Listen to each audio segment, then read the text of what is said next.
The Joe Rogan Experience. Yeah, I walked in and I saw all these Hunter Thompson things. I felt automatically like, okay, well, this guy can't be a complete disaster.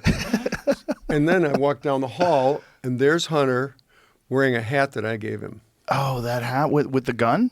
Yeah, the one where he's in a cockpit, it looks like. Yeah. That's You a gave him dog that hair hat.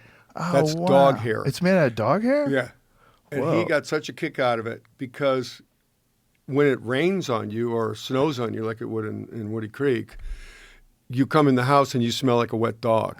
And he loved like doing that to people. The people go like, what in the hell? And like, oh, my dog. You know, that's the dog right there. Yeah. Oh, so this is, are you filming this too? This is Yeah. whatever you do? Yeah. Yeah, so, yeah, there he is. There's that dog head. It had like big like tie things. You could tie it under your chin. If it What was year was this? Well, this is, wow, look at that one. Oof. Lawyers, Guns, and Money? Yeah. Jesus. Those are later ones. Yeah, he didn't Yeah. have scopes for a long time. That was, There's, he had hearing protection then, too. He was learning. 86? well, No. No? we're all Really? learning something about, Maybe. what, that one there? Is it 86? With the dog? Yeah. Yeah, that's probably, yeah, it was earlier. Blind Blind Bat. Where's that? That's funny. It's it's a historic piece, I guess. When did you meet him? I met him, let me drink your magic coffee here. Whose coffee is this? Laird Hamilton's Magic Laird Coffee. Hamilton Superfoods. I met him, it was one of those years, maybe it was after my first real year on Saturday Night Live, maybe it was 1977, like the summer of 77. I was asked by Lorne Michaels, the producer of Saturday Night Live, if I had to go to, our season had ended, I'd gone to California. And he asked if I would drive his Volkswagen convertible, Bug, back cross country for him. I'm like, yeah, sure.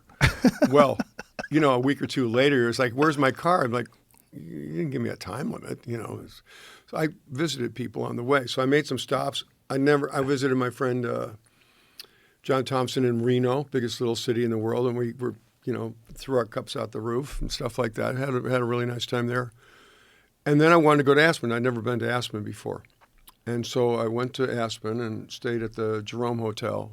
I can talk like this because this show is like endless, right? Yeah. So went to the Jerome Hotel, which was like the place to go back then. And it was off-season, which is the best time of year to go to any resort town, is like when all the tourists are gone and the citizens regain control of their town for a while. Yeah.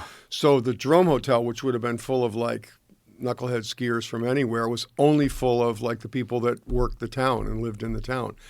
And they took over the bar and they took over the swimming pool, which was outside.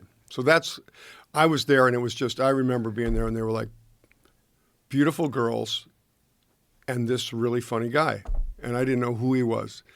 And we just had the most fun, making girls laugh. That's kind of what, may or may not have been the reason I was brought here. But, that's, so we just had the most fun doing it. And then we had this sort of episode where, we did an escape act and it had, consequences. We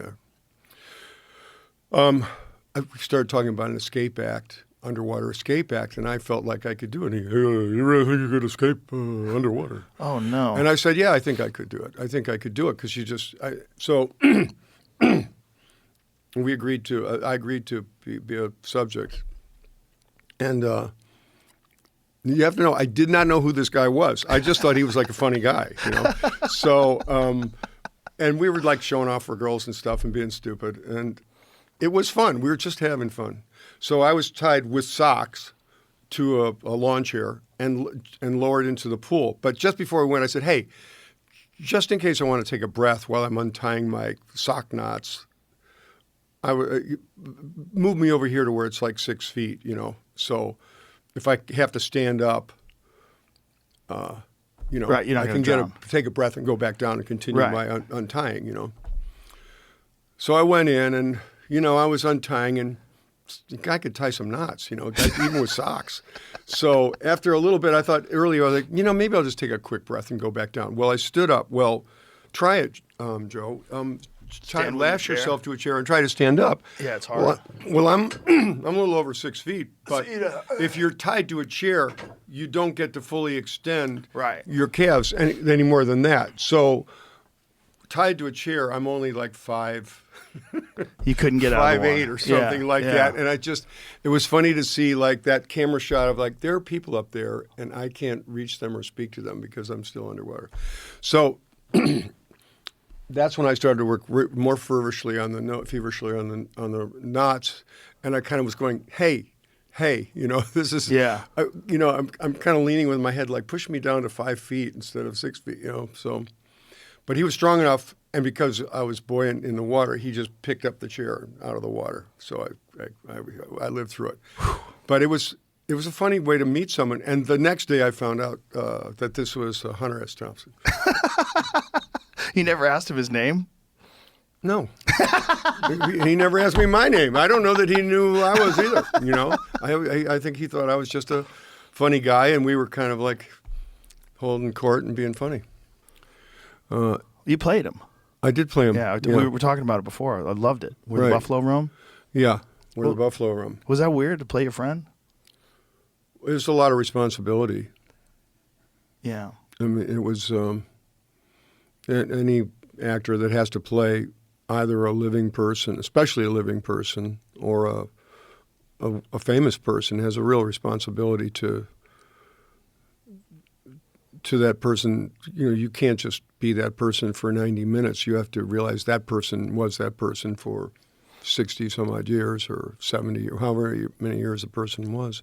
You've got to try to get all that into your hour and a half or 2 hours. You've got to try to take in as much as you can so you're not lying. At least you're giving the best you can to say, this is who I think he was. This is who I think that person was. She was. He was. Did you run any of it by him? Did you try to talk to him as him? Well, he was living in the guest house. So you were around him all the time? Yeah. So I would go to work, and I would come home, and then we would stay up, and sort of just an hour or so before, maybe an hour and a half before, 2 hours before dawn, he'd have a NyQuil and scotch in the hot tub, and then go to sleep. And then I had to get about 90 minutes, and then the Teamster was knocking on the window saying, Billy! And then I'd have to go to work. So that's what it was like while we were shooting the movie. Wow. Yeah. And he appears in the movie briefly. I can't remember all of it, but he appears in the movie briefly. And together we wrote a scene. I was always constantly changing. John Kay wrote the script, but I was always playing with it, because I was always being informed more, And that's what I did anyway. I just pretty much, I felt the freedom to change anything. But we did write a scene. Hunter and I wrote a scene that was late in the movie. Pardon me. They gave me these beautiful, massive things. Cough drops? Yeah. Want one? No, thank you.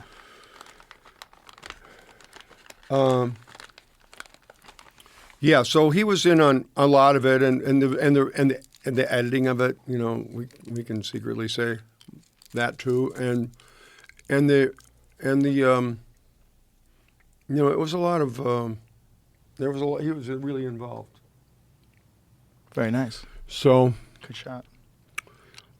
So you're saying he wrote a scene? You guys wrote a scene? Yeah, together? we wrote a scene together. Yeah, which was encountering Nixon in a urinal, because he did have a moment with Nixon where in the limo. Remember? Yeah. Yeah. And he was told he could not speak politics. They could only talk NFL football.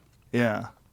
Which Nixon was rather, knowledgeable about. And Hunter copped to it. It was like, the guy really studied it, and George Allen. It's in the book, But Nixon even designed a play that he gave to George Allen, who was the coach of the Washington Redskins back then, and they lost like 10 yards or something on the play. But Allen actually ran the play, Nixon's Wow. play. Well,